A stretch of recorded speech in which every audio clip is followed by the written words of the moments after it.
The Witch of Coös by Robert Frost. I stayed the night for shelter at a farm behind the mountain, with a mother and son, 2 old believers. They did all the talking. Folks think a witch who has familiar spirits she could call up to pass a winter evening, but won't.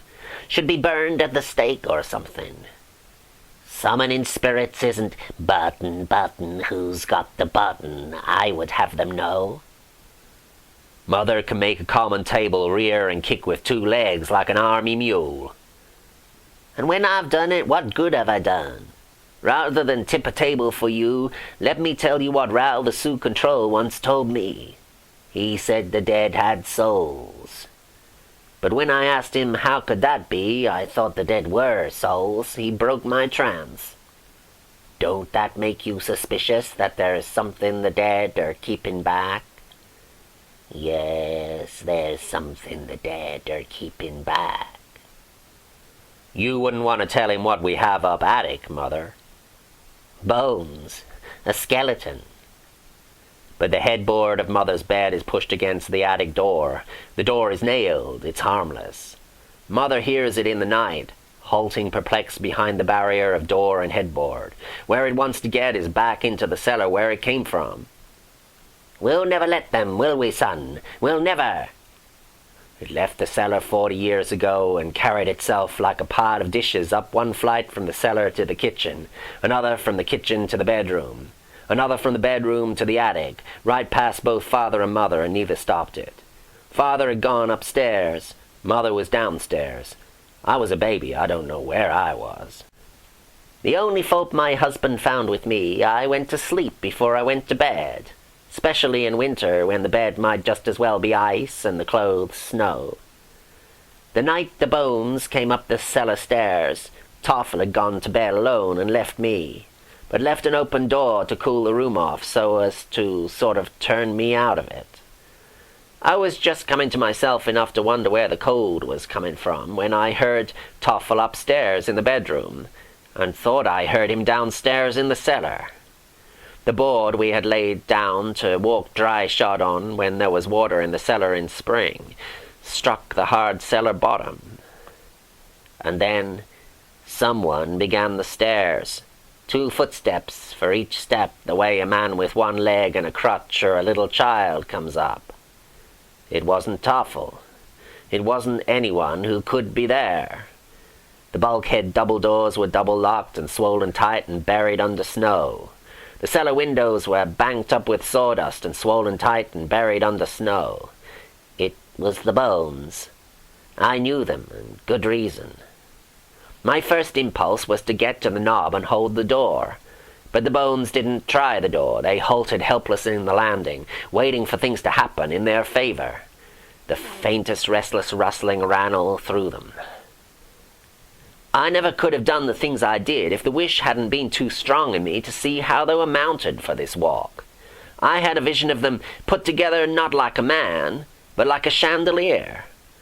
So suddenly I flung the door wide on him. A moment he stood balancing with emotion and all but lost himself. A tongue of fire flashed out and licked along his upper teeth. Smoke rolled inside the sockets of his eyes. Then he came at me with 1 hand outstretched the way he did in life once. But this time I struck the hand off brittle on the floor and fell back from him on the floor myself. The finger pieces slid in all directions. Where did I see one of those pieces lately? Hand me my button box. It must be there.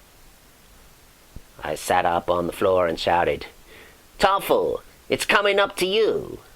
It had its choice of the door to the cellar or the hall. It took the hall door for the novelty, and set off briskly for so slow a thing, still going every which way in the joints, though, so that it looked like lightning or a scribble from the slap I had just now given its hand. I listened till it almost climbed the stairs from the hall to the only finished bedroom, before I got up to do anything. Then ran and shouted, Shut the bedroom door, Toffel, for my sake. Company, he said. Don't make me get up. I'm too warm in bed. So lying forward weakly on the handrail, I pushed myself upstairs, and in the light, The kitchen had been dark. I had to own I could see nothing. "Toffle, I don't see it. It's with us in the room, though. It's the bones." "What bones?" "The cellar bones out of the grave." That made him throw his bare legs out of bed and sit up by me and take hold of me. I wanted to put out the light and see if I could see it, or else mow the room with our arms at the level of our knees and bring the chalk pile down.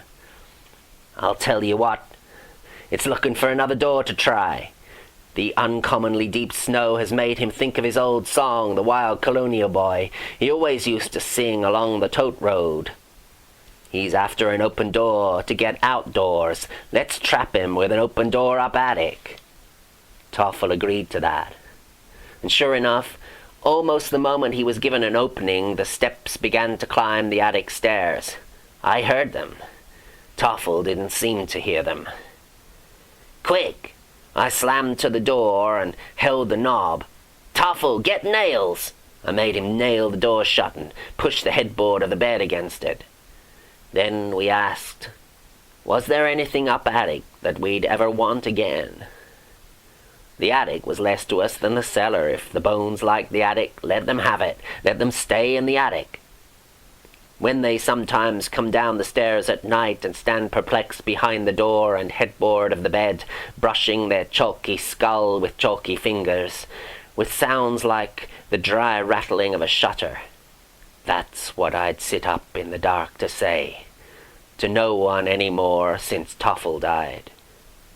Let them stay in the attic since they went there. I promised Toffle to be cruel to them, for helping them be cruel once to him. "We think they have a grave down in the cellar." "We know they have a grave down in the cellar." "We never could find out whose bones they were." "Yes, we could too, son.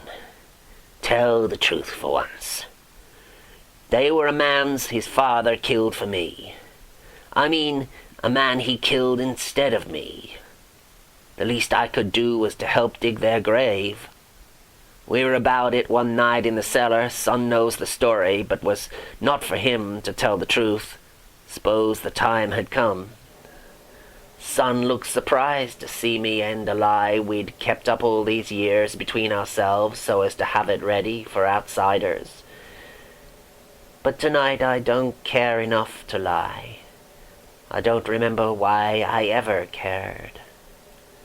Toffle, if he were here, I don't believe could tell you why he ever cared himself." She hadn't found the finger bone she wanted among the buttons poured out in her lap. I verified the name next morning, Toffle. The rural letterbox said Toffle Lajway.